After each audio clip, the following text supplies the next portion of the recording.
forever, yeah. They're perfect. Diane, can you please confirm for the record the city officials that are present tonight? Yes. Mayor Kathy Cavazar here. Good evening. Safety Service Director Barb Sylvester. Present. Assistant Law Director Edmund Mack. Present. Civil Engineer Greg McHugh. Present. Community Development Director Samantha Walters. Present. Economic Development Director David Maley. Present. Fire Chief Matthew Peck. Present. Is there anyone from administration I missed? That's it, President Pro Tem. Thank you. Let the record show that 8 members of council are present, on the exception of Mr. Slutz, and council president is also here. Community development. Thank you, Mr. Lewis. I have one item that falls under new business I'm excited to state. This request will create and implement a light land reutilization program within the city of Massillon pursuant to the procedures set forth in the Ohio Revised Code, Chapter 5722, establishing a streamlined and transparent process that enables the city to efficiently return unneeded, unproductive city-owned property to private productive use. So everyone has received a copy of this program. I've been pushing for this for a couple of years now. Vacant city lots, homeowners are, taking care of these lots and wishing to purchase these lots. So this program will aid in the process of doing so. Would anyone from administration like to come up and answer any questions? Or if any, oh, I didn't see Samantha, okay. Ms. Walters, please come up and give us an overview of this and answer any questions the council may have.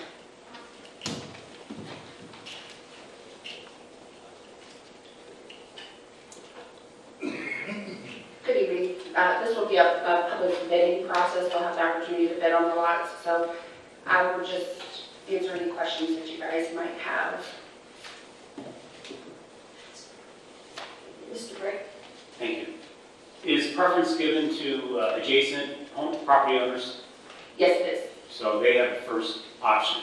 Correct. Thank you. And just to be clear, abutting owner occupied property owners. So that was, one of the criteria that we worked on, so those individuals get first preference. Anyone else have any questions for Ms. Walters? Ms. Robertson? What are they going to do like one at a time, or like this list that we have here of these properties? Are they going to do it all at once on a set date? Are they going to contact the owners first on either side first? So it will be open to a bidding process. It will be advertised in the paper, and it'll actually be online as well. We did create a section on the website for that. It's like a package of properties at a time. So I think in the packet that you have the example, the first listing of properties that we're looking at. We'll try it with this process and then review everything, and as we have additional properties available. For example, there's a few lots from the DIP program that have still not transferred from the land bank to the city's name. That should be coming up very soon, but those properties then will most likely be back to you for sale. And just to be clear, with this request, we do have a list of the first round of properties. So moving forward, if this would be approved by council, you would come to council with a list of vacant properties that would be going for bid from the website. And then they would be placed on the website and the bid would begin. You would come to council first. Yes.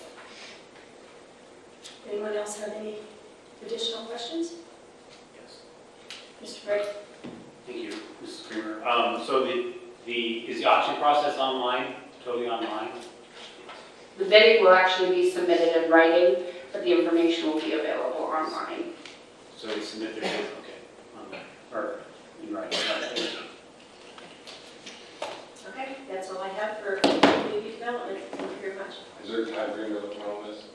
I'm sorry. I was going to give it first reading and see how it goes, and we'll proceed from there. Mr. Thank you, Mrs. Creamer. I have a question.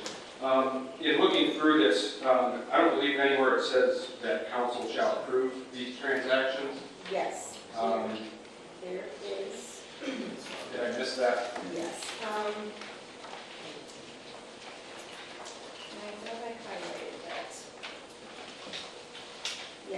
Under 166.01B, the Director of Community Development shall administer the land reutilization program established pursuant to subsection A hereof in Ohio Revised Code, Chapter 5722, in order to return unproductive land to tax revenue generating status.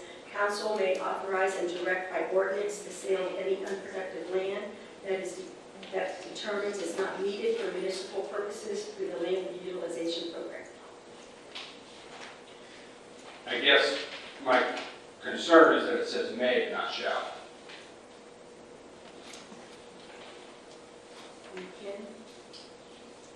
Can I have Assistant Law Director Matt available?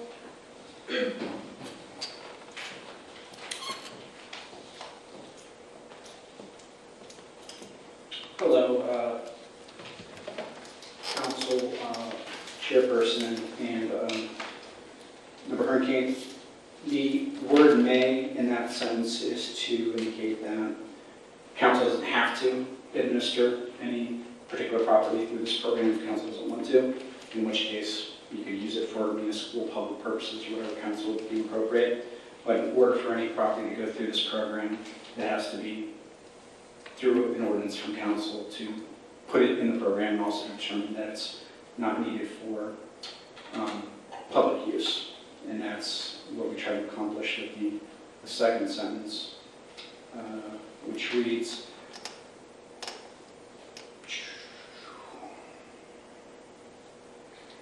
properties directed and authorized by council for disposition through the program shall be sold on the following terms and conditions. And so for any piece of property whatsoever to go through this program, it has to be through one of the ordinances.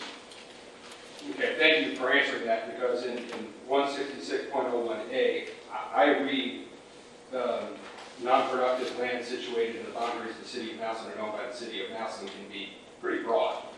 And some of it would be, it doesn't necessarily mean it has to be a side lot. It just reads that someone would determine that some piece of property owned by the city of Massillon to be non-productive. Right. So if you're saying that in here that it does include that all of these transactions that we would transfer would come to council, then that answers my question.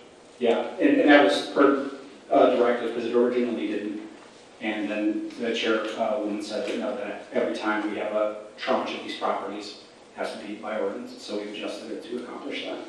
And so if you look at in our packet what it would look like under section 3, anytime there'll be another listing of properties, it would just be an ordinance that repeats what we see in section 3. Council hereby determines that the property identified in the spreadsheet satisfies the criteria. What if it's just one property? Could be 1, could be 100. Okay, so any of them would come through here.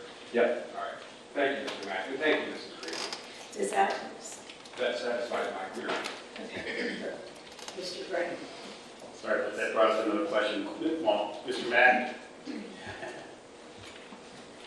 when I read, the way I read paragraph B, it's like it's stating that the council will put the land into the program or approve putting the land in the program.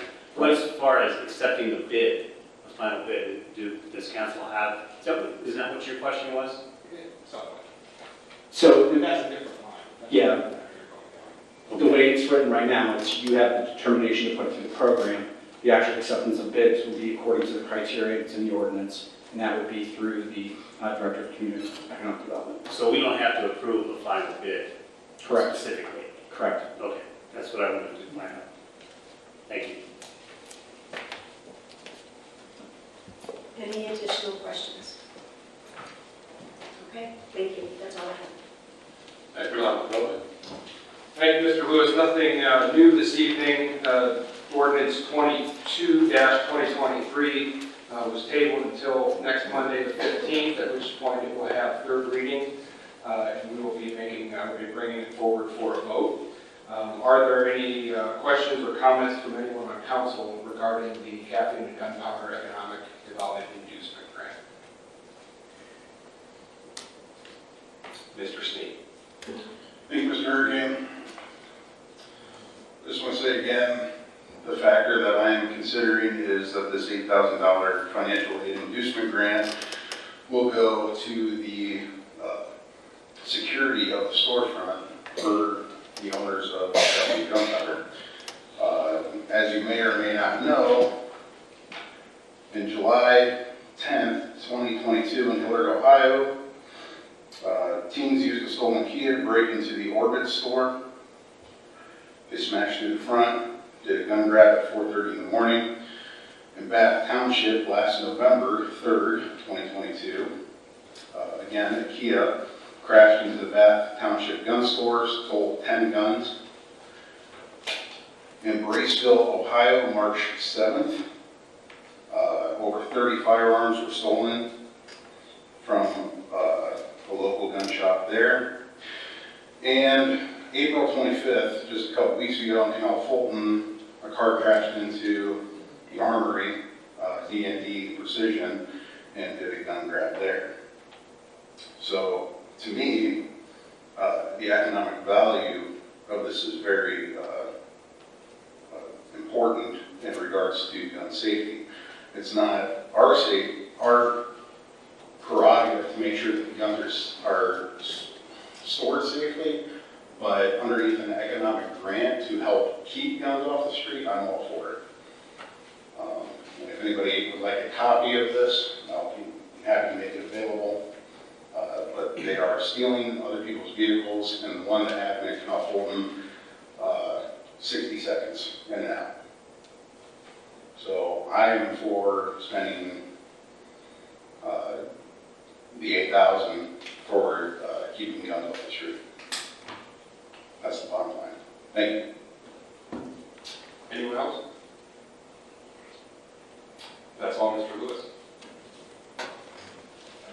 Health, welfare, and building regulations. We don't have anything new for health and welfare. However, Mr. Slutz would like to schedule a health and welfare committee meeting for 6 o'clock prior to our next council meeting. The 15th, May 15th? That's when your committee meeting is. Then it would be the next week, So the 29th or the 30th, the day after the Memorial. day after Memorial Day week, yeah. And that's in regard to code enforcement regulations. At 6 o'clock? 6 o'clock.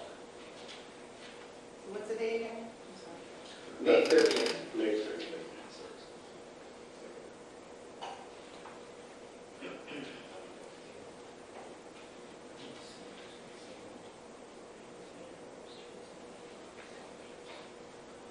And that's all I have. Parks and Rec, I have nothing this evening, thanks. police and fire. Thank you, Mr. Lewis. I have one new item.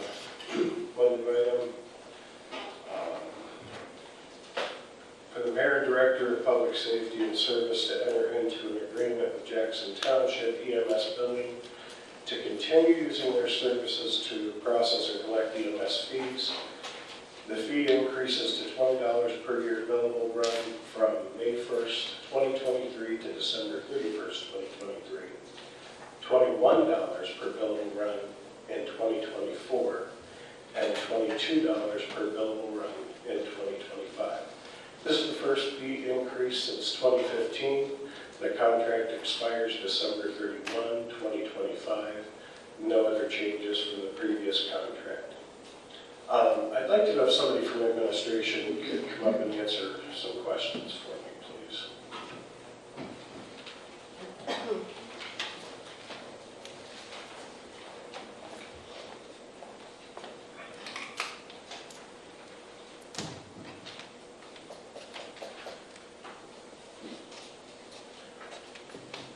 Chief, thank you for coming. What I guess my first question here is, and I know we've been doing this, it looks like, for a long time. Why doesn't our city build these instead of Jackson Township? Sharing the cost of doing the same thing. They have the personnel, they have the software, and from a standpoint of service, they provide what we can do here for the same or better cost. They're a small entity as far as who does it. They bill for Jackson Township, they bill for us, and they bill for Lawrence Township. That's it. So we get pretty good service. We've got a good rapport with them moving forward. And we've looked at other companies and things like that to do the same thing, cost-wise. In par, or a little bit better than a couple of them, and way better than others as far as cost and service. Okay. Are they doing insurance billing and collections as well? Yes, so they bill run out, collection, I believe, correct, it actually comes to the auditor's office, and then they send that information back over to the building, that they can track all the different things, revenue that comes in versus what was billed out. They'll send things back out for rebilling. If there's some issues, they will deal with insurance companies as far as denials and things of that nature, just to make sure that everything got filed correctly, or if there's a misstep somewhere along the lines, they will handle that. Okay. So, Does anybody else have any questions for Chief Heck on this matter? Okay, seeing none, thank you, Chief Heck. I'll be signing this and moving it forward for next Monday. Public utilities? Thank you. I have two new requests for legislation. Tonight, the first one would be to authorize the City of Massillon to enter into a contract with OHM Advisors for the design and administration of the 20th Street Area Storm Sewer Improvement Project in accordance with the Ohio Revised Code and the Massillon qualifications-based selection process at a cost not to exceed $340,459. Is there anyone from the administration who can speak to this?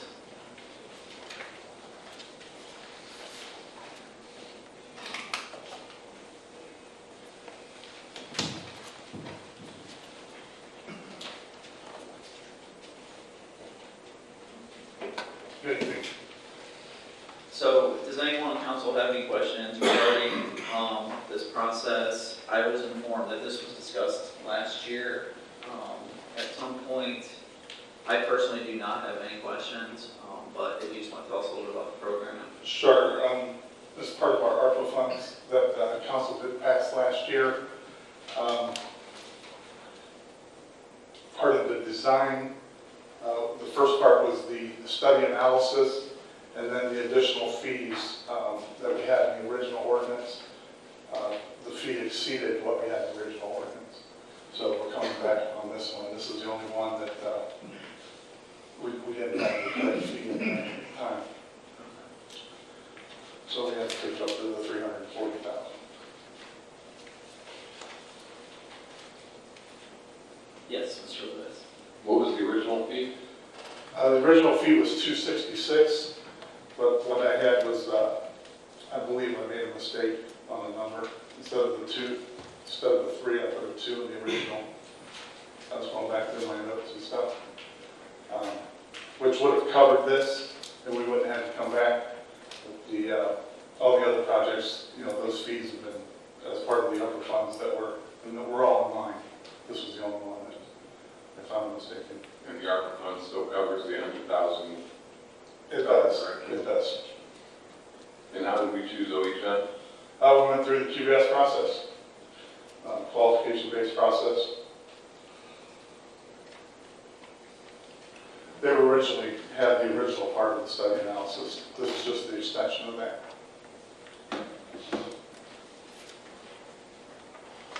Any other questions? Yes, Mr. Herndon. Thank you, Mr. Viola. Mr. McHugh, who approves plans on behalf of the city at this point? Internally, we do the plan reviews. Some of the stormwater stuff, we do go back to either OHM or CTI to do reviews.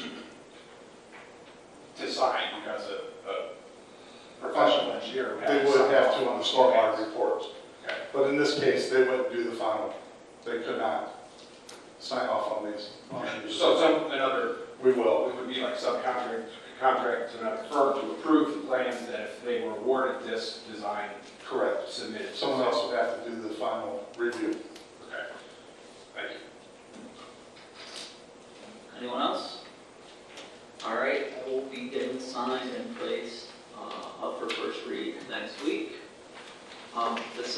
piece of legislation I have would be to authorize the Director of Public Service and Safety to advertise and receive sealed bids and enter into a contract.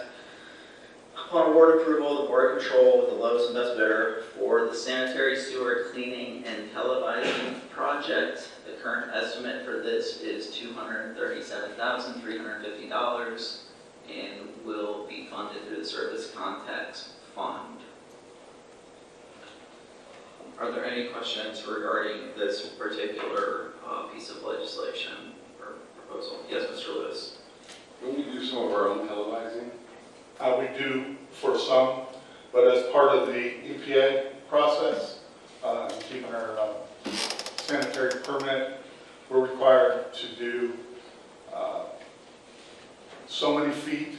I don't have that number exactly per year, but it has to be done by a NASCO certification, North American Sanitary Sewer Company.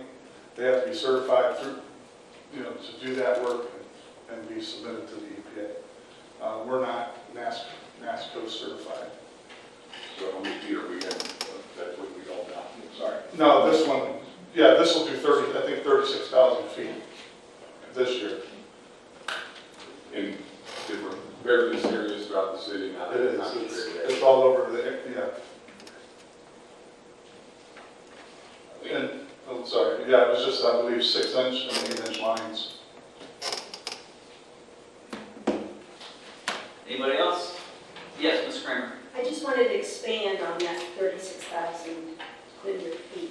Is it a section of the city? Are you starting in one section and then moving to another section, or how is this? No, there's, through their collection system, they go out and they've monitored all these different areas.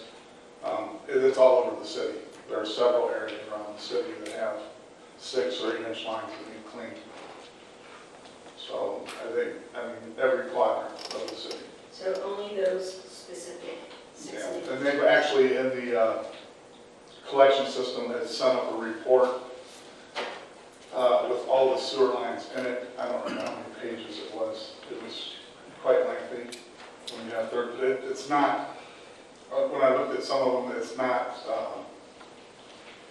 3 blocks long. It may only be a 1-block section in some places, because that may be the only section that has a 6-inch line. The rest of it may be 8 or 10-inch off of that, so it doesn't need, necessarily need cleaned. But they had a whole report on it that was quite lengthy for all lines. So by cleaning it, the impact is less bathtub, less Yes. homeowner issues? Yes. And that's part of the EPA's process for our permit, that we have to maintain those sewer lines. And we've been maintaining them, it's just now they're all going to this NASCO certified as part of the EPA process. So, How long does this take? I mean, is this going to be a week project? Is it going to be? no, it's going to be several months. I think we're thinking 3 to 4 months that it'll take. But we get moving now into June. They're looking, at least till probably October 1st to be completed. So. Thank you. Ms. Harwood-Smith? Thank you, Mr. Ryland. My question is if we do this every year, can we do this, get someone certified in the NASCO and in our department? Because this seems like a lot of money. I mean, they're mandated, so it has to be done no matter what. I don't have the And then answer they're to telling that. us we have to use this, You don't know, so there's something we can look into. We can look into it. I don't know the answer to that. I would have to talk to Mr. Oliver on that. But I know they have some camera equipment. They can do a lot smaller jobs. But when you start talking, 5 to 6 miles of sewer, it gets quite expensive. And this would be, they're probably talking 3 or 4-man crew with cleaning and camera. So you could be up to possibly 5 people with camera trucks.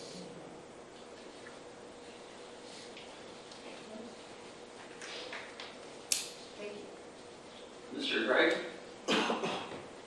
Thank you, Mr. Mylan. We're talking about storm sewers, right? No, sanitary. Oh, sanitary sewers? Okay.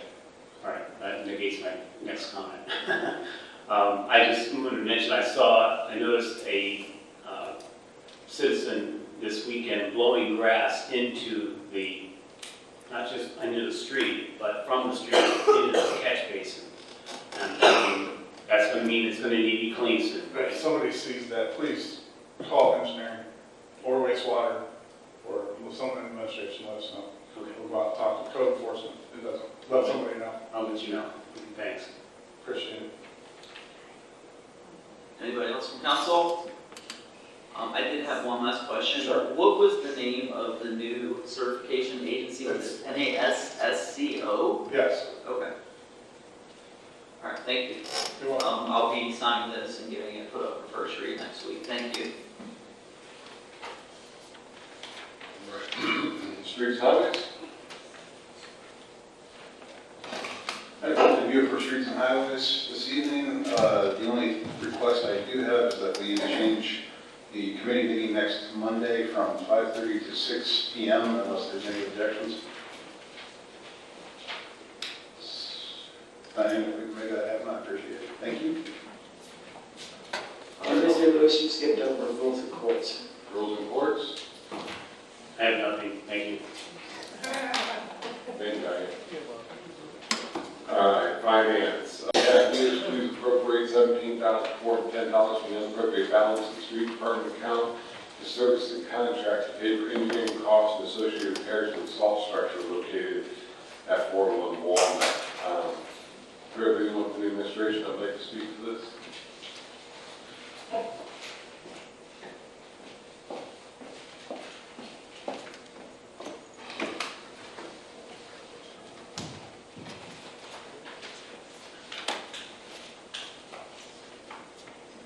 Good evening. Yes, this is an appropriation that we're requesting from the street department's 1201 account.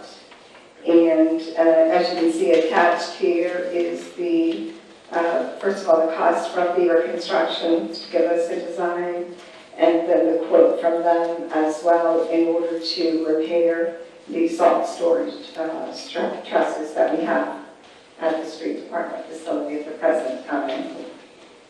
And we have had some deterioration and have noticed that it's getting even worse here this year, partially due to weather patterns and so forth that we've had.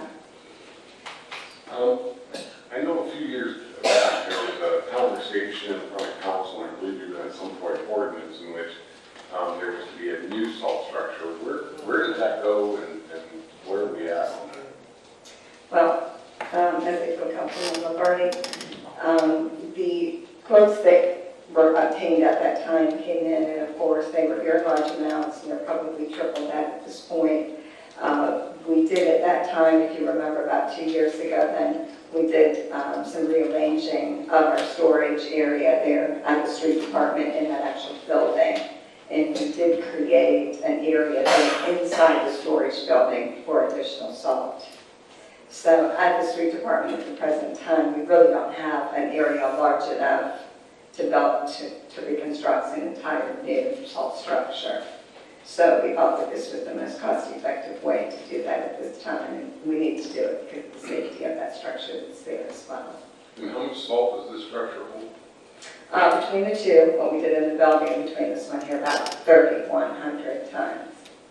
And how much do we use in the season, you think? Well, this season was an exception, but prior seasons, generally speaking, we go through usually around 4,900 tons.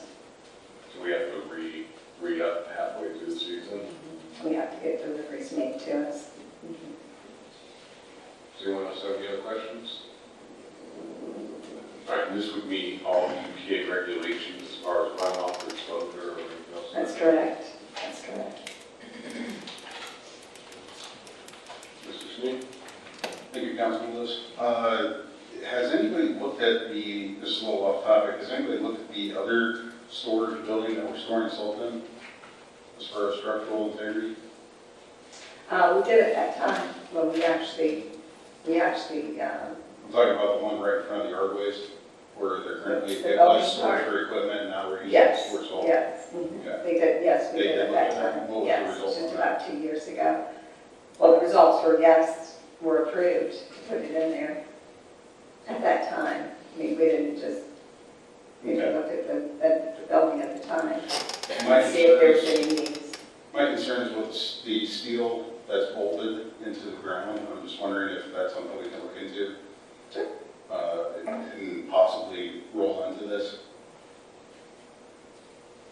because Additional. salt, yeah, just,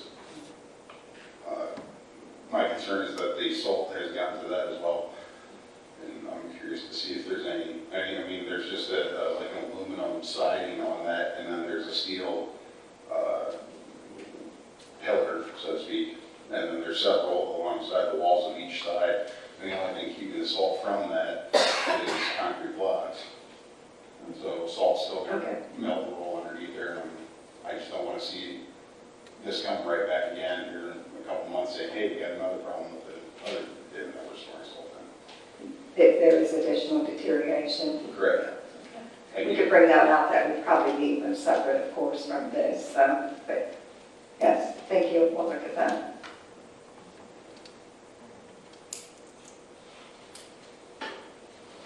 Thank you.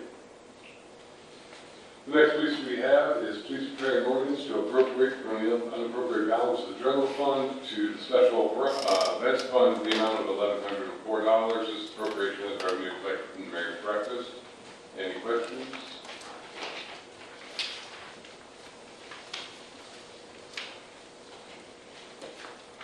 Please prepare an ordinance to appropriate from the unappropriated balance of the community development fund. Appropriation need to expend carryover grant funding from previous years, and these are for the downtown street improvements for $40,898. Would anyone be present who wants to speak to that?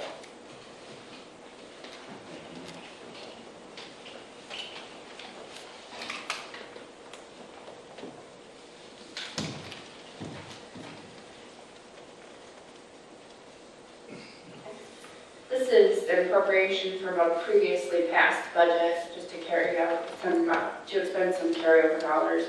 And we do have, we're looking at some sidewalks with this fund. So for these, were these $40,898, were they for downtown in the Yes. previous? You never got to those projects, so there's carryover. Yes, we're just on a certificate with the grant dollars work, so all of our purchase orders and everything get wiped out at the end of the year. And then when we have carryover dollars, we have to come back. Anybody else have questions? Okay. Please for legislation to appropriate the unappropriated balance of the community health services fund, service and contract $8,493, supplies $13,494.49. And these are items services purchased that after move that could not be done prior to moving. Anybody have any questions?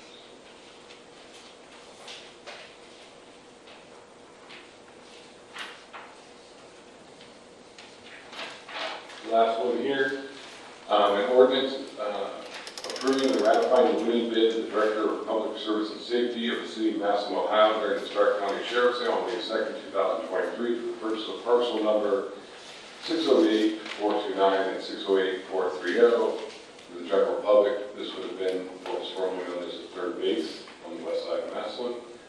And authorizing the Director of Public Service and Safety to take all other actions necessary to facilitate the purchase and declaring same to be an emergency, a copy of which is attached here to Exhibit 1. This obviously came from the law department.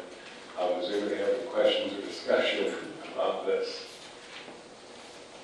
All right, I believe the winning bid was $40,000.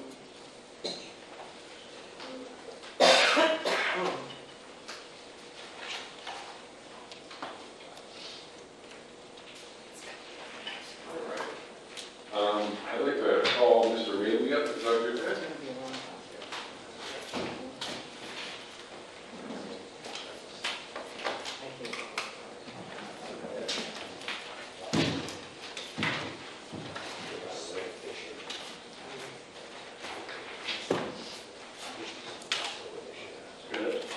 Yes, we give us an update on where we are with the Howard Tiger Rags property, the reimbursement grant, the assessments, and everything else of that nature.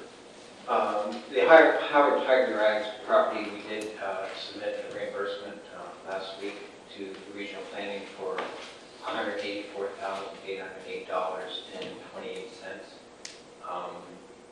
Since then, they have replied back to me, I need additional information, so it's just going to be probably a week or two before we get everything they need to submit to the state.